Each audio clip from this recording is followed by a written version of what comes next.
James Capps is a 13-year oral cancer survivor from Oklahoma. He has recently retired from teaching and enjoys being on his ranch with his Brangus cattle. Mr. Capps received the Cliff Niles Creative Media Award last year at the National Smokeless and Spit Tobacco Summit. It was given in recognition of his story featured in a statewide Tobacco Stops With Me campaign through the Tobacco Settlement Endowment Trust. His story centers on his decade-long use of spit tobacco while living the cowboy lifestyle. Now I would like to introduce you to my dad, James Capps.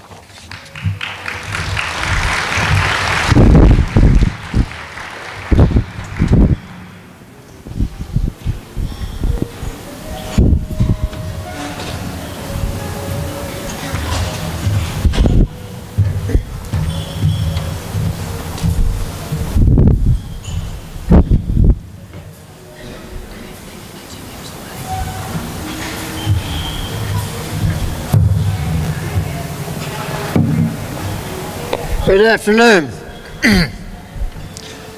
I want to share with you my story on using tobacco for many, many years and the effects it had on me. Before that, I would like to share with you a little bit of information. One is, I have a lot of difficulty speaking, and I apologize for that, but I'm going to try to talk slow so you can understand me. My throat and tongue has been ruined from radiation. I have a lot of dry mouth, so I have me a bottle of water. I have trouble swallowing all of my water, and so somebody took my spit cup. I am so sorry. Are you kidding me? So I have a spit cup and I'm going to use it. I'm not going to sugarcoat anything. I want you to see my life as it is from day to day. Before I tell you about my story, I want to tell you a little something about my family. My daughter, 17, straight A student, always has been, and always will be. She's very active in softball, basketball. They won the state championship last year, and everybody was happy but me. All I could see was a $400 state championship ring that I had to buy. But we got through that.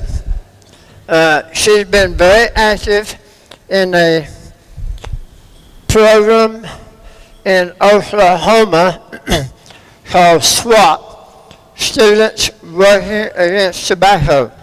And it was through her work that the state of Oklahoma found out about my story and wanted me to do a media production with them, and we did.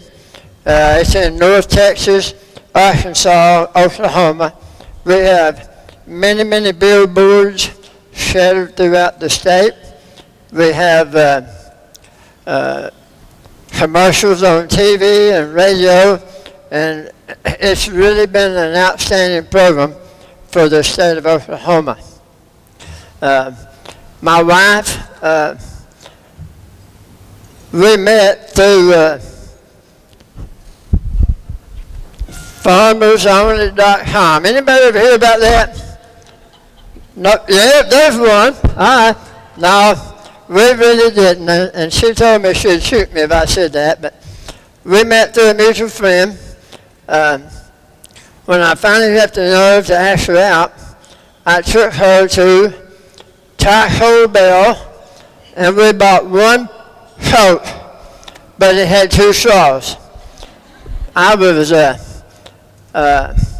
single parent, had 2 kids, 8 and 10, that I was raising by myself, full-time college student, had a part-time job, so I had plenty of money. So we went to Taco Bell. When I finally asked her after the second time, I told her we'd go out and eat and watch a movie. She is a home ec teacher in the kitchen, 5 hours a day teaching kids. And she said, you come to my place, we will have a meal, watch a movie at my place. And I did. And all this time, I'm getting ready. I've been a single parent for 2 years, and I knew I was going to have a fine meal when I went to her house. I showed up thinking steak, and gravy, and homemade bread, salad, everything. And she's going to be dressed, a little short shirt, low-cut blouse, and she's going to entertain me. I was met at the door in a pair of cut-off red sweatpants down to here. Turtleneck t-shirt. Wasn't what I wanted, but that wasn't going to interfere with my good meal I'm fixing to get. So I sat down, and when she served me, now, being a single parent for 2 years, I knew all about hot dogs and bologna sandwiches. When she served me, guess what she served? Hot dog and chips. I couldn't believe it.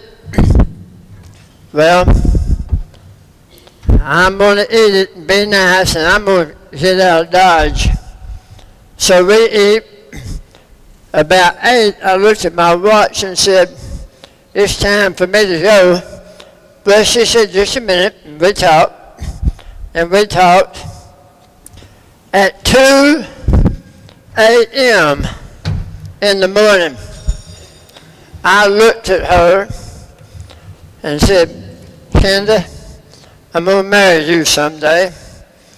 Now, I'm not a very smart man, but I don't understand how you get from walking out of her house to proposing marriage in 6 hours, but that's a true story. About 3 months later, we was at my place, and she said, do you remember about 3 months ago when you said you was going to marry me someday? I don't remember that. And she stepped on my toe, and I said, I do remember that. She said, I've set a date, and don't you be late. And we've been married for 21 happy years. All right, enough of that. Sometime after that, 4 or 5 years, I had a knot on the side of my neck.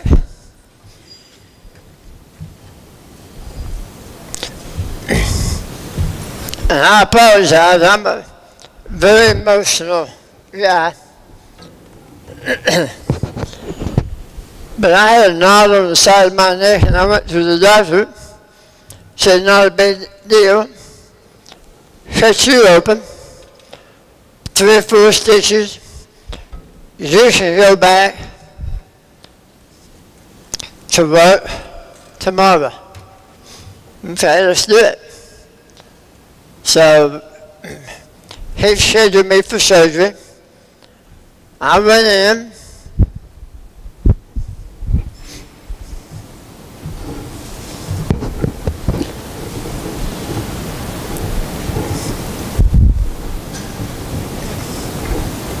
I was on the operating table for 9 hours. When I come off, I had 50 2 stitches in my neck all the way down to the middle of my throat. He told me I had cancer, but they thought that they should clean it up with radiation and chemotherapy. Well, chemotherapy is some bad medicine, and radiation is just as bad. I had 7 weeks of radiation, 5 days a week. I had chemotherapy, had a put in my chest, and a chemotherapy bag on my side, and they pumped chemotherapy in me 7 days a week, 24 hours a day for 7 weeks. They operated on my stomach and put in a peg tube. A peg tube about the size of my pencil. After about 3 weeks, I began to get to where I could not eat. And so for the next 9 months, I lived on 8 cans of Ensure a day. That's the only thing I had to eat. After they administered the 7 weeks of radiation and chemotherapy, the doctor set me up for a series of checkups, and I think the first year I spent once a month going to the doctor for my checkup. And she told me, she said, if you can make it 5 years, we'll say you've been clean up from cancer. So the first year had no problems. The second year I went about every 3 months, and no problems. The third year, I think I went about once every 6 months, and the fourth year, everything was good, and she said, come back one more time in a year, and I did.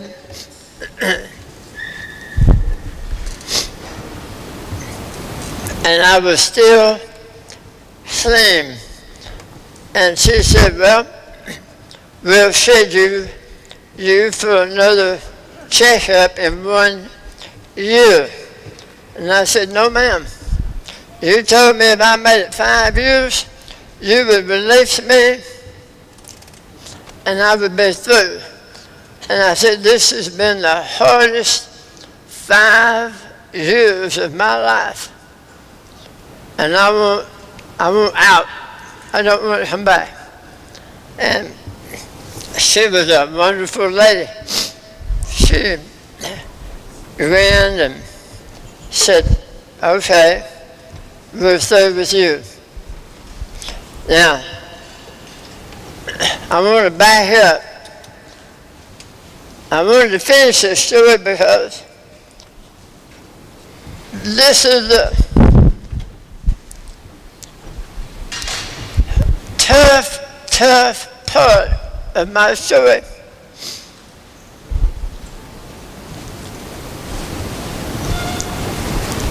By 5 weeks, I was a bedfast. When this started, I weighed 190 pounds and could run with the best of them. I was starving. I weighed about 135 and bedfast. 6 weeks into this, they wheelchaired me into the doctor's office, and I said, I know a little bit about the medical profession, and you listen to me. You are not doing nothing else to me. I'm sick. I have a terrible life, and I want to die. Do not treat me anymore. Take me home and let me die. It's pretty sad to go from fight a bear with a switch to wanting to die in 6 weeks. She said, you have 5 treatments left. Don't stop. Because it will come back in a vengeance and it will take over your life. I said, I don't care. I'm done.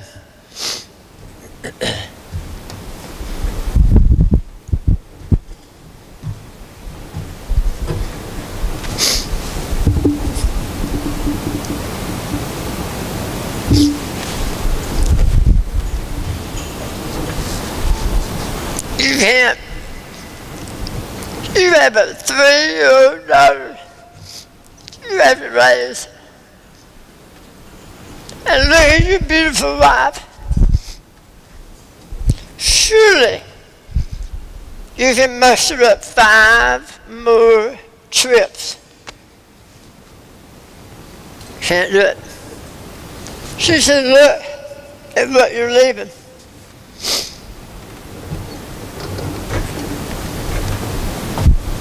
At that point, I'll never forget. There was just a real peace come over me, and I said, let's do it. And I finished those 5 treatments.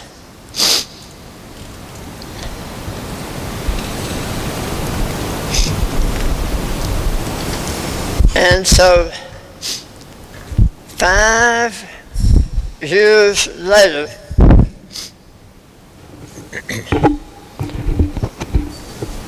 we finished our last checkup. We went out to the, she asked me, she said, if you have any trouble, would you come back and see me? And I said, absolutely. You've done a great job, and you don't know how much I appreciate it. And she said, okay, you're through. Get out. And we left. We went outside. And me and my wife, we heard and talked about the hard fight that we fought. And got in the car and drove straight to J.C. Penney's, went inside, and guess what she bought? That short shirt and that low-cut blouse for me. Guys, that's my story, and I'm sticking to it. Now, before I go, I have a 5-minute video that I want to show you. It tells about the same story, but only it does a better job.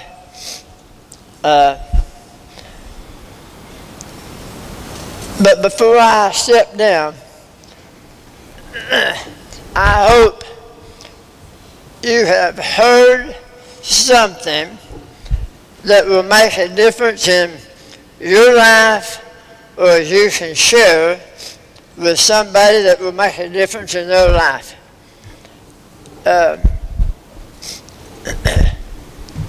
That's the only reason I'm here, is to try to help somebody else. It's a tough fight. Tobacco is not worth it. And for all you young people sitting here, whatever you do, don't try it. If you try it and you like it, you'll be hooked for life. And for you just a little bit older than the young people, be encouraging to somebody who is battling this disease. And if I should ever be a help, I can't fly to Tennessee every time somebody needs something, but I'll promise you this, if I know of anybody over here that needs a word of encouragement, I will pick up the phone and call them. I'll write them, I'll send them cards.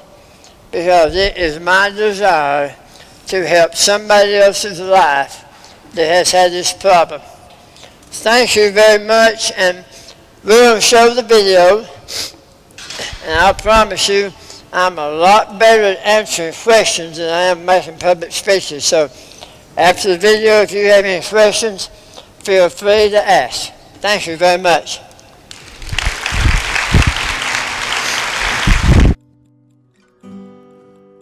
%90 of what I eat I can't swallow. I have to wash it down with water. I have a small clip-on bag that carries my water bottle, and so when I get up in the morning I clip my holder on and stick me a bottle of water in it, and everywhere I go I have to carry a bottle of water.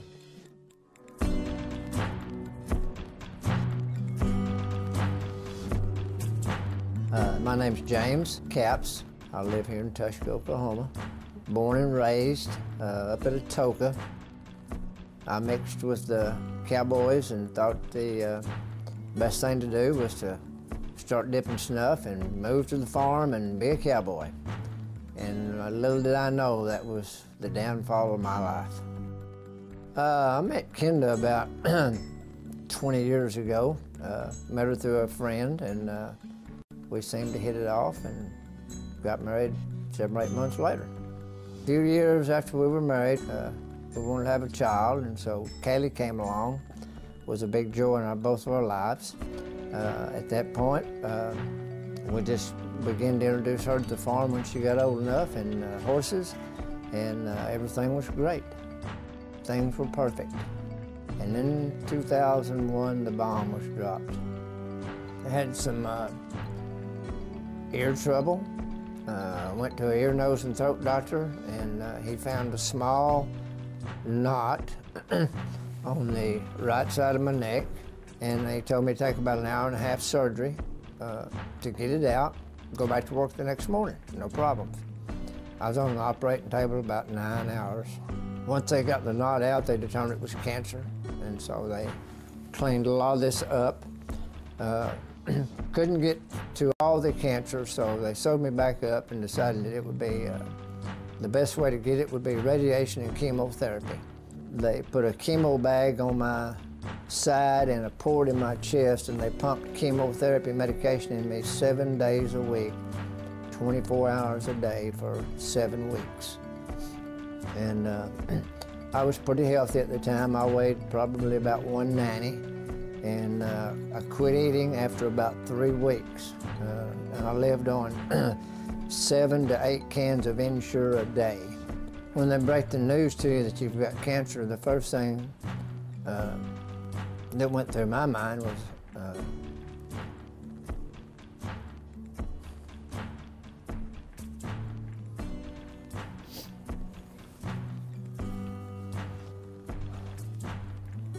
I've got a 3-year-old daughter that I forgot to be here to raise.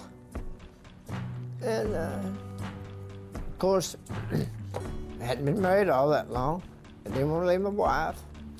And you know, when they tell you you've got cancer, you don't know what to expect. Tobacco has changed my life because of my dad. Tobacco just doesn't affect the person that it's taking its toll on. It affects your whole family. It affects your friends and your family and everybody you're associated with in some point or another. I get very dry when I talk a lot, and when your mouth gets dry, you have difficulty speaking, so I chase this water bottle everywhere I go. I have a lot of difficulty eating. I haven't had a steak in 10 years. Steak's just out of my menu. So I have eating issues, I have tongue issues, I have dry mouth, I have very little saliva because of the radiation. Tobacco products are never worth the pain and the agony that you go through from the disease of cancer. You know, I was told for years that tobacco wasn't good for me and have health problems.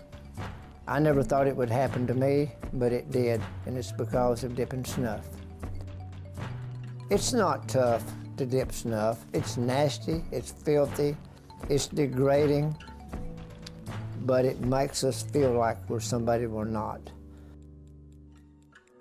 You know, if my 9 years of suffering can save one person from suffering, I would say that it's been worth it because I've helped somebody else. My name is James Capps, and tobacco stops with me.